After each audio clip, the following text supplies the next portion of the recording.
વ્યસ્ત શ્રેણિકની આપણે ચર્ચા કરીશું. લાસ્ટ લેક્ચરમાં મારા વાલાવ આપણે આવું શીખીને આવ્યા છીએ. એક થિયરી શીખાતા આપણને ખબર હોય તો દાખલો આવો જોયો તો a ઇન્ટુ એડજોઇન્ટ a બરાબર એડજોઇન્ટ a ઇન્ટુ a બરાબર નિશ્ચાયક a ઇન્ટુ i. આવું આપણે શીખીને આવ્યા છીએ દીકરાઓ. દાખલામાં આવી સાબિતી મેળવેલી છે. a ઇન્ટુ એડજોઇન્ટ a બરાબર એડજોઇન્ટ a ઇન્ટુ a બરાબર નિશ્ચાયક a ઇન્ટુ i. હવે ખાલી થોડુંક સમજીએ મારા વાલાઓ કે આવું શા માટે બનતું હતું. એ ગઈકાલે આપણે લાસ્ટ લેક્ચરમાં દાખલો જોયો તો એમાં આવું હતું જ. હવે આપણે a એટલે શ્રેણિક છે મારા વાલાઓ. a એટલે શ્રેણિક તમને ખ્યાલ છે હો મારા દીકરાઓ. ડાયા દીકરાઓને બધી જ ખબર છે. a એટલે શ્રેણિકમાં આપણે શું લેતા હતા અહીંયા a11 12 13 21 23 31 32.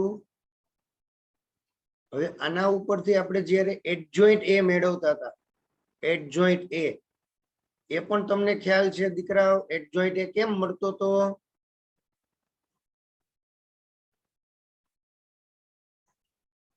તો કે a11 જો અહીંયા થાય પછી a12 બદલી જાય. યાદ આવે છે. પરિવર્ત સ્વરૂપ લખવું પડે. 21 22 હાલો 31.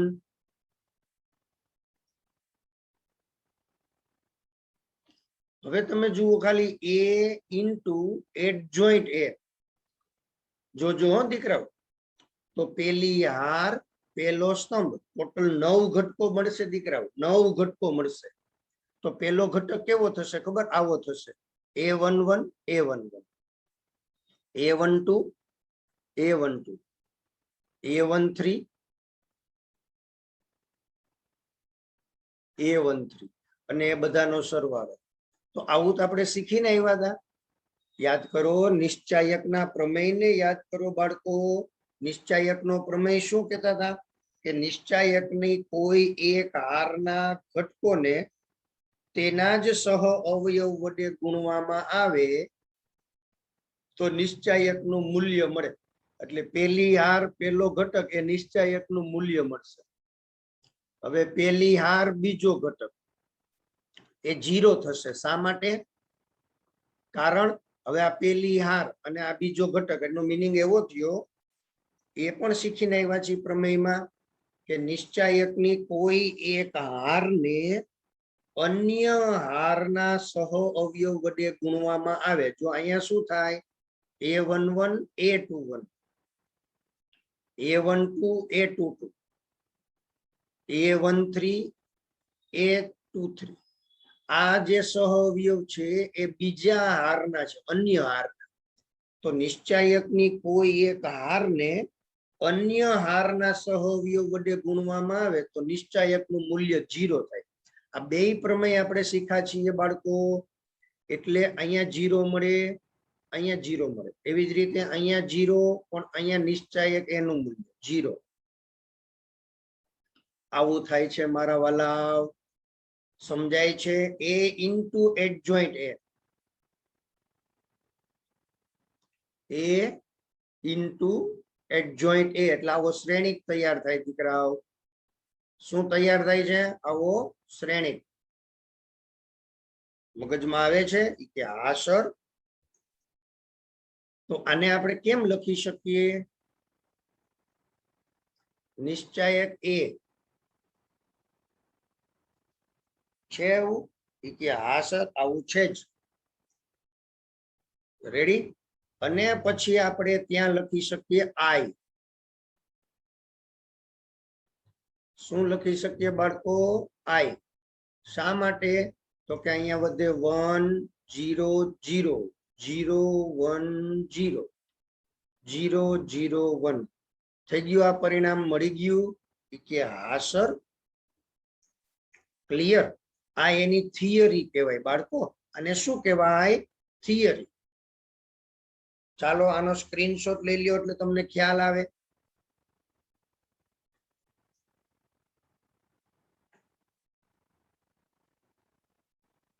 ચાલો દીકરાઓ હવે આવું આપણને ખબર પડી તો વ્યસ્ત શ્રેણીક એટલે શું આ શ્રેણીક સિવાયની વાત આવી ગયો એમને આવો 5 નો વ્યસ્ત શું થાય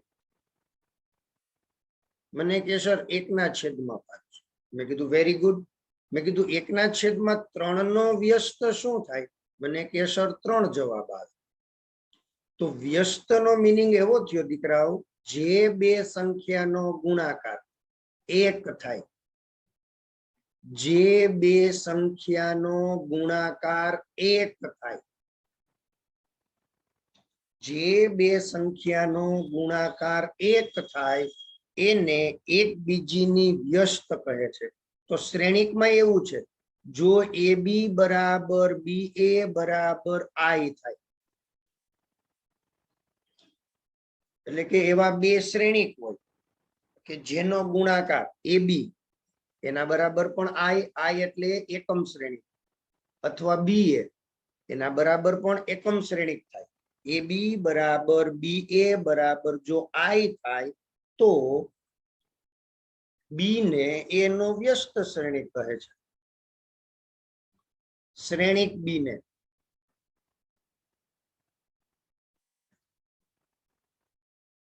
શ્રેણીક A નો વ્યસ્ત શ્રેણીક કહે છે અને એવી જ રીતે શ્રેણીક A ને શ્રેણીક B નો વ્યસ્ત શ્રેણીક કહેવાય લ્યો આમ છે તો ઈ જ બાબત આપણે અહીંથી સમજવું છે આ નિશ્ચાયક A into I છે ત્યાંથી આપણે માત્ર I રાખવો છે એટલે નિશ્ચાયક A છે એને અહીંયા છેદમાં અહીંયા અને અહીંયા લાવવો છે તો કેવી રીતે લાવી શકાય જુઓ 1 નિશ્ચાયક A into એડજોઇન્ટ A આવી રીતે લખીએ અથવા 1 નિશ્ચાયક A into એડજોઇન્ટ A બરાબર I તો આ જ થયું ને આને આપણે હવે B કહી શકીએ શું કહી શકીએ B શા માટે RU IAB તો RU AB બરાબર તો અહીંયા બરાબર BA તો આર્યા BA અને એના બરાબર I કોઈને વાંધો તો આ જે છે એને આપણે B કહી દઈએ સમજી લઈએ B તો શું થયું AB બરાબર BA બરાબર I RU AB બરાબર BA બરાબર I છે કે નહીં કે હા સર આ તો સરળ છે મેં કીધું તો પછી સરળ જ હોય હો દીકરાઓ આ અઘરું આ દુનિયામાં કઈ છે જ નહીં મને કે સારું થયું ને સર તમે કહ્યું કેમ કે નકર અમને ખબર જ નથી અમને તો બધું અઘરું જ હોય એવું ન હોય મારા વાલા એવું ન હોય આટલું સમજાણું તો હવે આપણે આ વ્યસ્ત જોતો હોય તો આપણે આનો બે આ મેળવી લેવાનો કયું તો કે 1/A એટલે નિશ્ચય કે જે મૂલ્ય આવતું હોય ઇન્ટુ એડજોઇન્ટ આ વ્યસ્તની વાત થઈ અને જે શ્રેણીકનો વ્યસ્ત શ્રેણીક મળે ને દીકરાઓ એને સામાન્ય શ્રેણીક કહેવાય હવે જો જેને અહીંયા નિશ્ચયક છે ને ભાઈ એનું મૂલ્ય 0 પણ હોઈ શકે અને જો ભૂલે ચૂકે 0 અહીંયા છેદમાં આવે તો ગણિત ડખે ચડી જાય એટલે સૌથી પહેલી બાબત તો નિશ્ચયકનું મૂલ્ય શ્રેણીક પરથી જે આવ્યું ને શ્રેણીક A માટે નિશ્ચાયક A is not equal to 0 હોય તો જ વ્યસ્ત શ્રેણીકનું અસ્તિત્વ છે હું બોલું એ મગજમાં આવે છે વ્યસ્ત શ્રેણીકનું અસ્તિત્વ ક્યારે મળે દીકરાઓ તો કે આ 0 ન હોય ત્યારે કારણ કે એ બાબત ક્યાં આવે છે છેદમાં આવે છે સમજાઈ ગયું ભાઈ તો જ વ્યસ્ત શ્રેણીક મળે હાલો આનો સ્ક્રીનશોટ લઈ લો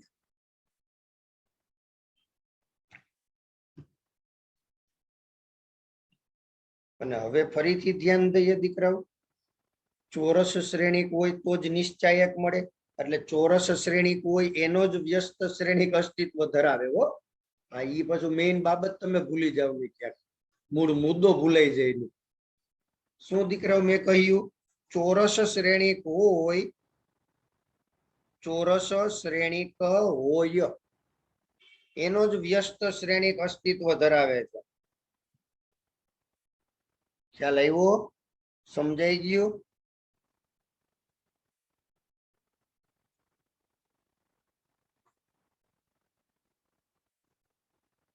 જો ચોરસ શ્રેણિક એ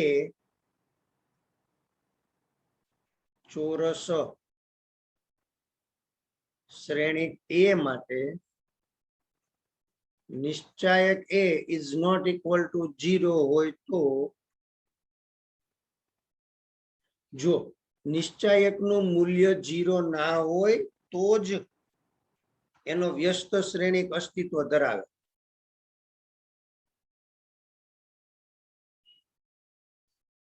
અહીંયા લખી નાખી શ્રેણિક એ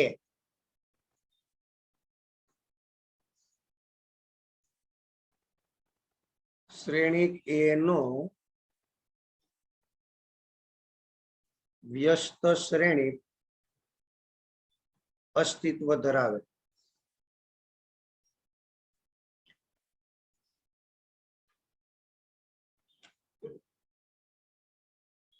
જેને એ ઇનવર્સ વડે દર્શાવે.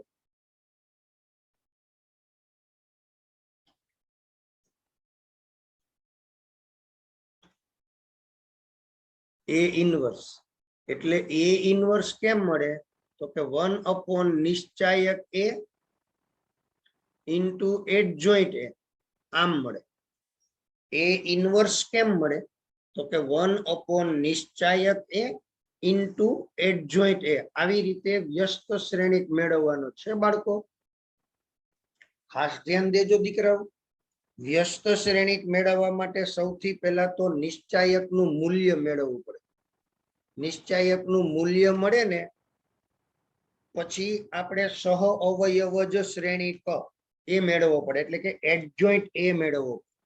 એડજોઇન્ટ એ મળી જાય પછી એ બંનેનો ગુણાકાર.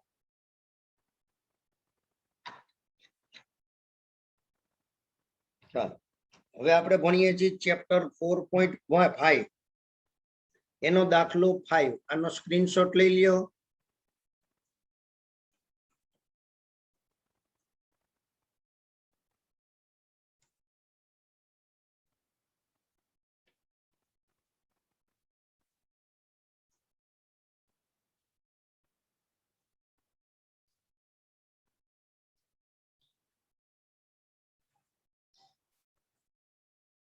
ચાલો દીકરાઓ, એક્ઝામ્પલ 5 શું કહે છે?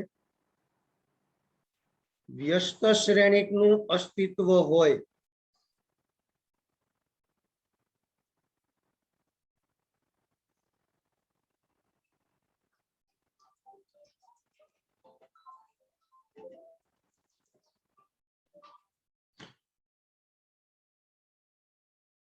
(2 - 2)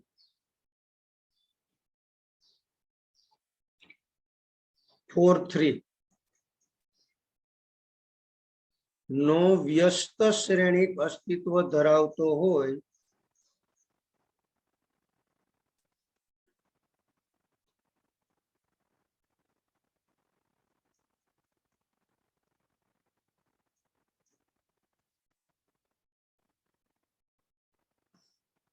વ્યસ્ત શ્રેણિક અસ્તિત્વ ધરાવતો હોય તો તે શોધો. હવે આ દાખલો ગણવો હોય તો કેમ દાખલો થાય દીકરાઓ? આ શ્રેણિક એ, બોલો એ ધ્યાન દો દીકરાઓ. શ્રેણિક એ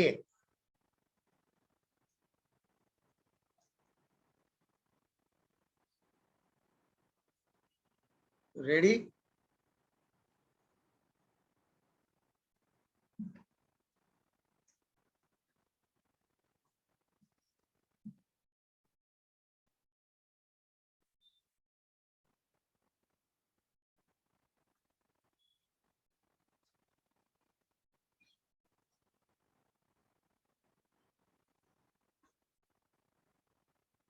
2 -2 4 3 તેથી હવે આપણે એનો નિશ્ચાયક લેશું દીકરાઓ શું લેશું નિશ્ચાયક એટલે વળી પાછો આપણે આનો નિશ્ચાયક લેવાનો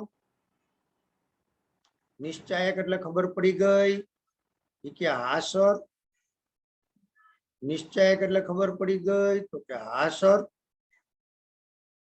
ખાલી આપણે શું કરી નાખવાનું એના ઘટકો લખી નાખવાના એમ 2 -2 4 3 હવે આના ગુણાકારમાંથી આનો ગુણાકાર બાદ એટલે એનું મૂલ્ય મેળવવાનું 6 + 8 = 14 is not equal to 0 આમ શ્રેણી A નો વ્યસ્ત શ્રેણિક અસ્તિત્વ ધરાવે છે વ્યસ્ત શ્રેણિક અસ્તિત્વ ધરાવે છે હવે આપણને ખબર પડી ગઈ દીકરા વ્યસ્ત શ્રેણિક અસ્તિત્વ ધરાવે છે એ ખ્યાલ આવ્યો તો હવે એડજોઇન્ટ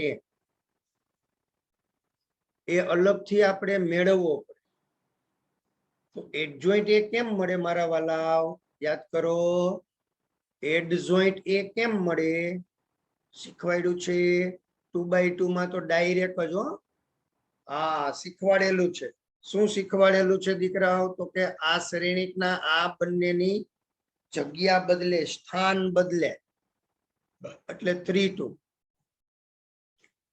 યાદ આવે છે આ બંનેના સ્થાન બદલે આ બંનેમાં માત્ર નિશાની બદલે શીખવાડ્યું છે દીકરાઓ તો આની નિશાની પ્લસ છે દેખાય છે ને મને કે સારું થયું તમે લખ્યું નકર નહોતી દેખાતી તો -4 આની નિશાની -2 છે તો એ +2 એવું ન કહેતા કે આની નિશાની આને ચોટી જાય ને આની નિશાની અહીંયા એમ નહીં મારા વાલા એમ નહીં ચાલો આ એડજોઇન્ટ તો હવે A ઇન્વર્સ 1/A નિશ્ચયક એવો ઇન્ટુ એડજોઇન્ટ ચાલો 1/ નિશ્ચયક એટલે 14 અને એડજોઇન્ટ એ હમણાં આપણે એ લખી નાખીએ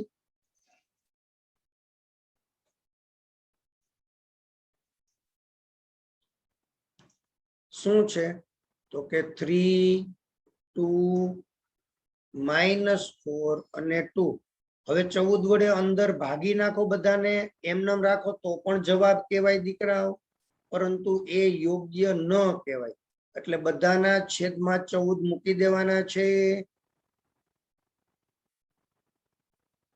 હા અહીંયા થશે 3/14 અહીંયા થશે 1/7 અહીંયા થશે -2/7 અને અહીંયા થશે 1/7 આ એનો A ઇન્વર્સ મળી ગયો જવાબ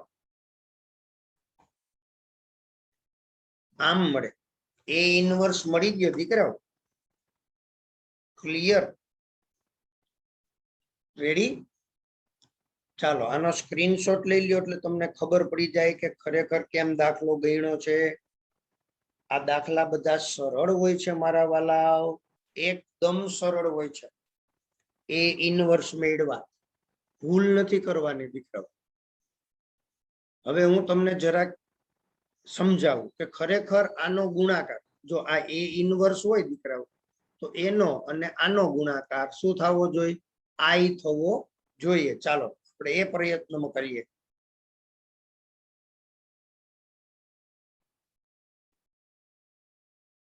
સીધું કરી નાખો 2 -2 4 3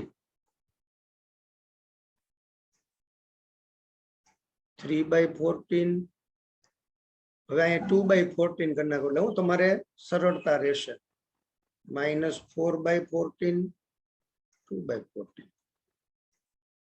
એટલે ગુણાકાર કરી અને લસા લેવામાં તમને સરળતા રહે એટલે હાલો પેલી હાર પેલો સ્તંભ શું થાય 2 તેરી 6.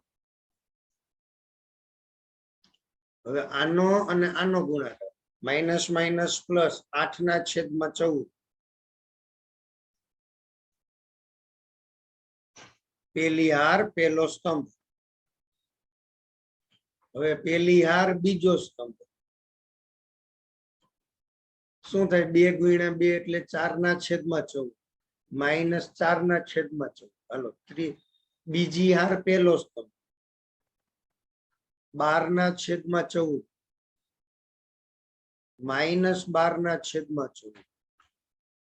આ અને આ 8/14 વત્તા 6/14. તો શું થયું દીકરાઓ? અહીંયા 1 થયા, આ 0 0 અને 1. જોયું? આ થશે સમછેદી. સમછેદી એટલે 14 એમનેમ, છેદ એમનેમ. ક્લિયર? સરવાળો 14/14 એટલે 1. આ 0 થશે, એમ આ પણ 0 થશે. જોયું? એ કે હા સર. મેં કીધું તો પછી હવે સમજાઈ ગયું સર. આ A ઇન્વર્સ એટલે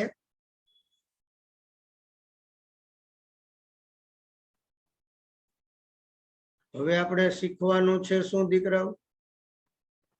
નવો દાખલો.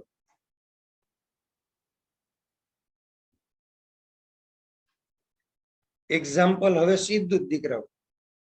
9 9. કારણ બાકીના બધા આવા જ છે એટલે એક્ઝામ્પલ 9 એ 3/3 છે.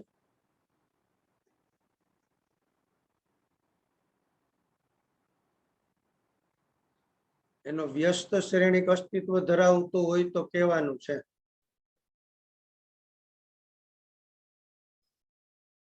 નવમું 213 4 - 1 0 -721. વ્યસ્ત શ્રેણિક અસ્તિત્વ ધરાવતું હોય તો શોધો. હવે આપણે અહીંયા તો દાખલો ગણ્યો.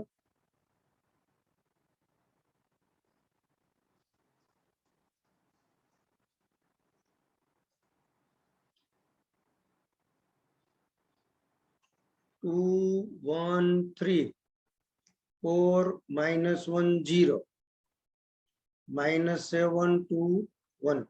હવે અહીંથી આપણે નિશ્ચાયક લેવાનો દીકરાઓ.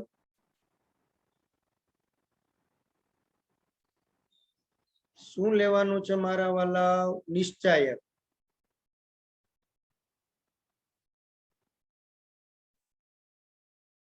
ચાલો, તો નિશ્ચાયક શું થશે? 2 1 3 4 -1 0 -7 2 1. ચાલો, આને અનુલક્ષીને વિસ્તરણ કરીએ છીએ કે હા સર. 2 -1 -0. આને અનુલક્ષીને વિસ્તરણ કરીએ છીએ નિયમ પ્રમાણે માઇનસ એટલે 4 - 0. 8 + 7 નિયમના માઇનસ એટલે આ થયા -2 -4 + 3 એટલે -3 જવાબ આવ્યો. શું જવાબ આવે છે દીકરાઓ? -3. ભૂલતા નહીં હો. બરાબર.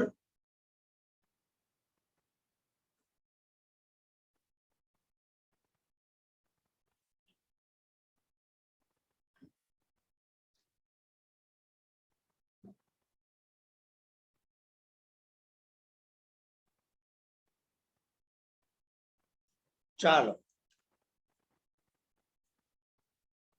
હવે આપણે ત્યાં શું લખી શકીએ છીએ? વ્યસ્ત શ્રેણિક અસ્તિત્વ ધરાવે છે.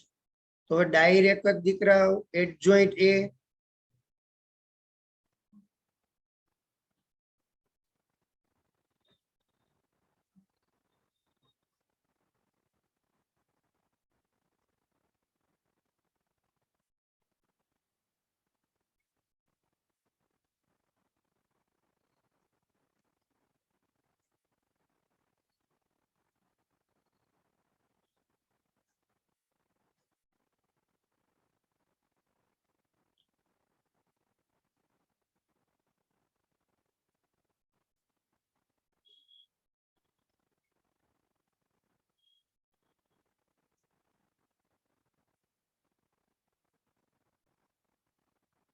ચાલો એડજોઇન્ટ એ સીધે સીધું મેળવીએ દીકરાઓ આના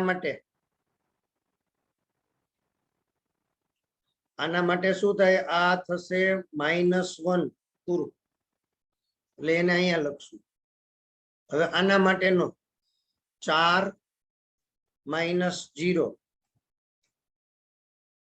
નિયમના માઇનસ છે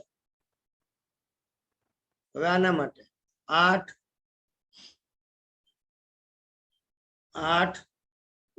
7 એટલે 1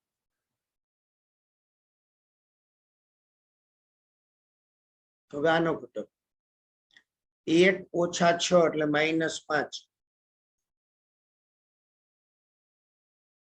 1 - 6 -5 અને આગળ નિયમના એટલે +5 આ ઘટક માટે 2 અને અહીંયા 7 તેરી 21 પણ એ માઇનસ પ્લસ 21 2 + 21 એટલે 23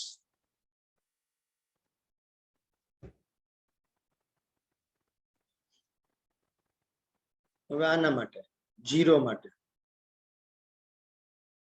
4 + 7 એટલે 11 આના માટેની ચર્ચા 0 - -3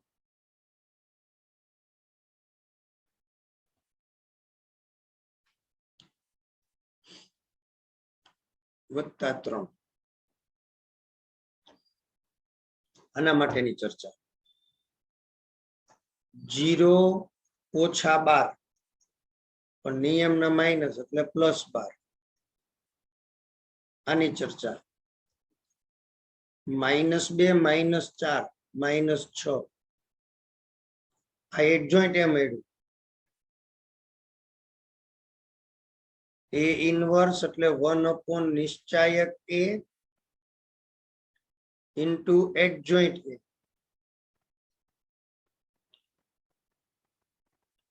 -3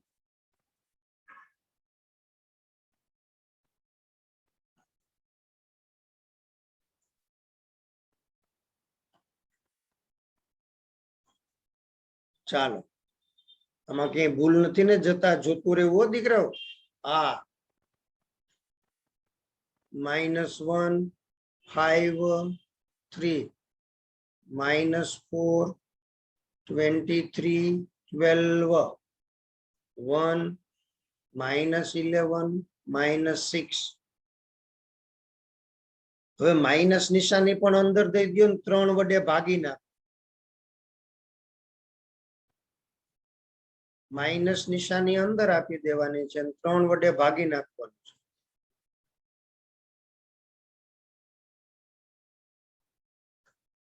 હા એટલે 1/3 પછી -5/3 પછી -1 અહીંયા 4/3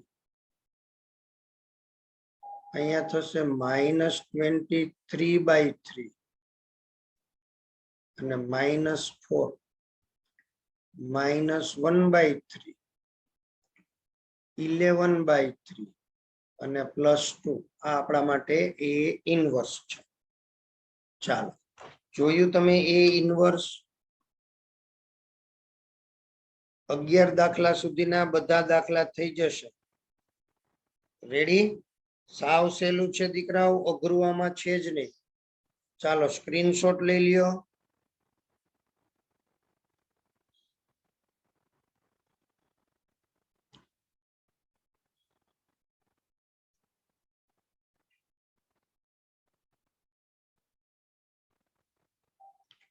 હવે આ પેલી હાર અને પેલો સ્તંભ એમને ખાલી સમજાવું છું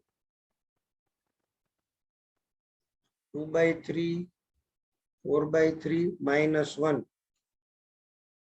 એટલે આ થયા 2 2 -1 એટલે 1 ચાલો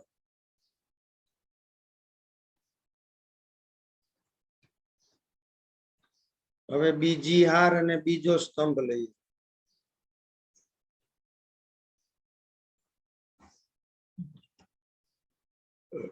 4/3 23/3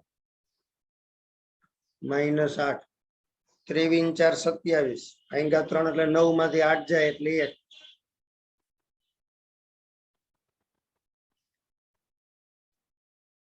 પેલી હાર અને ત્રીજો સ્તંભ લઈએ 1 0 -1 રેડી ચાલો આ તો ખાલી મેં તાળો મેળવો તાળો સ્ક્રીનશોટ લઈ લીધો ને દીકરાઓ